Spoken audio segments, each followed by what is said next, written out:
Nung nakaraang araw nga pala na monetize na nga sila Arnie sa loob lang ng isang buwan na pagbablog niya at napaka-bless nga namin dahil nanganak na nga ulit si Moon at dalawa nga yung anak niya ngayon. Bago nga pumasok sila Arnie sa school para magturo, nagpunta nga muna kami dito sa bukid nila para pitasin na yung mga pwede na dito sa bunga ng tanim namin. Napaaga pa nga yung pagpitas namin dun sa ibang patola dahil ang totoo na unahan nga kami ng mababait dahil itong mga tanim namin dito ay sa tabing daan nga lang. Pero sana naman bago nila nagawang kunin yung mga bunga ng tanim namin dito sa bakod, naisip din sana nila na pinaghirapan din naman namin ito. Siguro nga yung mga namimitas ng bunga ng tanim namin dito, sila naman yung mga hindi nakakapanood ng vlog namin simula nga nung nag-umpisa kami dito sa paglilinis hanggang sa makapagtanim na kami at hanggang sa mamunga na tong mga tanim namin dito. O kaya naman napapanood lang nila yung mga vlog namin, sadyang wala lang silang concern sa nagtanim. Yun nga rin ang nakakalungkot ngayon sa karamihan. Hindi ko alam kung dahil na rin sa hirap ng buhay o sadyang wala lang silang pakialam kung paano mo pinaghirapan ng isang bagay. Karamihan kasi benepisyo lang ang pakay basta nakita nilang mapapakinabangan. Kukunin na lang din nila lalo na pag walang nakakakita. Ano kayang mahirap sa pagtatanim? Napakadali lang naman kung magtatanim ka ng sarili mo. Ibabaon mo lang naman yung buto sa lupa tapos hihintayin mo na lang na tumubo at mamunga. Minsan pa nga kahit malaglag lang yung buto sa lupa at kahit hindi mo na nga ibaon, tutubo at tutubo ito at mamumunga. Kahit nga isang piraso lang ng buto ng ampalaya kung itatanim mo at aalagaan sa dilig, siguradong masipag mamunga at marami ka ding aanihin. Tulad na nga lang nitong tanim namin dito na native na ampalaya, nakakatuwa dahil marami nga kami nakikitang bunga dito at napakasipag nga nilang mamunga. So, napakaganda at nakakabless nga na balita nung araw na to. Dahil pagtingin nga namin sa page nila Arnie, nabasa nga namin na approve na siya sa content monetization. Ibig sabihin nga po nun lahat ng i-upload niya sa page niya ay meron na siyang sasahurin buwan-buwan. Sobrang nakakatuwa at isa ako sa pinakamasaya na na-monetize nga siya agad dahil ako nga nun halos isang taon din na hinintay ko bago ako ma-monetize. Madalas nga nun nag-uumpisa ako, halos sukuan ko na nga rin ang paggawa ng mga video lalo na nga sa pag-i-edit. Ito kasing vlogging kapag nga pinasok mo na to, kailangan mo rin talagang paglaanan ng oras. Mas maigi pa nga kung maiibigay mo yung full time mo sa pagbablog kung talagang gusto mo ma-monetize agad. Kaso nga lang syempre may mga kanya-kanya din naman tayong ginagawa at may mga trabaho din tayo. Lalo na ako nung nag-uumpisa ako sa pagbablog dahil nakabukod na nga ako, kaya sariling sikap ko na lang din talaga lahat ng pangangailangan ko at kinakain ko sa araw-araw. Kaya kahit gustuhin ko man na full time na nga itong pagbablog noon, kaso nga lang hindi ko magawa dahil wala nga pera dito kapag nag-uumpisa ka pa lang. Kaya kailangan ko pa rin gumawa ng paraan para lang magkapera at mapunuan yung mga pangangailangan ko sa araw-araw nung nag-uumpisa pa lang ako dito sa pagbablog. Pero alam nyo, kahit hindi nga full time ang maibigay nyo dito sa pagbablog, basta nga maisingit nyo na meron kayong upload kahit isang video sa araw-araw, ay malaki na ang posibilidad na ma-monetize nga rin kayo agad. Nung nakaraang gabi naman, ito nga ay naging kaganapan namin nung alaga kong pusa na si Moon. Dahil manganganak na nga siya, kaya ayan, gustong gusto niya nga na kinakamot ko yung tiyan niya. Kapag nga manganganak na siya, hindi na nga siya mapakali, para bang kating-kating nga yung katawan niya. Hindi nga katulad dati nung unang beses niyang manganak, nung inilabas niya nga si Paula, bigla niya nga lang yung inilabas at parang wala nga lang siyang kahirap-hirap doon. Dahil masikip nga itong karton na pag-aanakan niya sana, kaya papaltan ko nga nitong tray para hindi nga siya gaanong masikipan. Nung mga oras nga pala na to ay madaling araw na at 2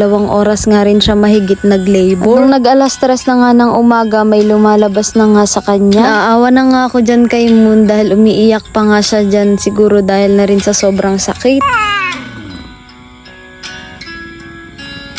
At sa part nga na to ay nailabas niya na nga yung buntot ng una niyang anak. Ilang minuto pa nga bago niya nailabas ng buo at ayan sa wakas na iraos niya na nga rin yung una. Kahit nga nailabas niya na hindi pa nga rin siya dyan mapakali. Gusto ko na nga hawakan yung anak niya kaso hindi ko nga pwedeng hawakan ito dahil hindi niya na nga aalagaan kapag nahawakan ko na. Hirap pa nga rin siya dyan dahil umiiri pa nga siya dahil meron pang nakakabit na dapat matanggal. Hanggang alas 4 nga ng umaga binantayan ko siya kasi baka meron pa nga siyang ilabas. Iniisip ko kasi na baka 2 hanggang 3 yung ianak ni Moon ngayon. Dahil malaki nga yung tiyan niya, di katulad dati na isa lang. Kahit buntis kasi siya noon, maliit lang yung tiyan niya. Kaya siguro, isa lang yung inanak niya nung una. Dali pangatlong beses na pala to na nanganak si Moon. Yung una niyang anak ay isa lang din at lalaki nga yung anak niya. Yung pangalawa naman, isa lang din inanak niya at babae. Kaso nga lang namatay nga yun. Sobrang sayang nga yun kasi ang plano namin nila Arnie, magparami nga kami ng ganitong lahi ng pusa. Kaya minsan, pinagpipray din namin na sana sa susunod marami nang ianak si Moon. 3 hanggang 4 o 5. Ilang oras pa nga na paghihintay ko at ayan, meron pa nga ulit inilabas si Moon. Tuwang-tuwa nga ako dyan nung makita ko na meron siya ulit inilabas kasi nga first time niya nga ito na meron siyang inanak na 2. Kapag nga nailabas niya na yung anak niya, ganyan nga yung ginagawa niya, siya na rin mismo ang naglilinis. Kinabukasan, ito na nga sila, tignan nyo naman o, napaka-cute nga. Kaso nga lang, ito palang isang anak ni Moon merong kapansanan, ayan o, mapapansin nyo nga sa paa niya. At ito namang isa, napakaliit nga ng buntot. Kung titingnan mo, parang wala nga lang siyang buntot. Sabi nga nila, okay lang yan kasi swerte nga daw yan. Siguro napaka-cute nga nito sila kapag lumaki na. Tignan nyo naman sa part na to, napaka-sweet. Ayaw nga nilang maghiwalay. Siguro nga nilalamig sila dahil maulan nga rin nung umaga na to. Ay, sana all lang may kayakap. Sa part naman na to, makikita nyo ngayon may kapansanan na anak ni Moon kung paano nga siya maglakad. Hinihila niya nga lang yung paa niya. Hirap siya pero kayang-kaya niya naman maglakad. Ang galing nga kasi kahit paano nakakalakad pa rin siya. Nakakatuwa nga kasi kahit ganyan, maliliksi pa rin sila. At ayun o, tignan nyo naman, healthy ang tataba nga.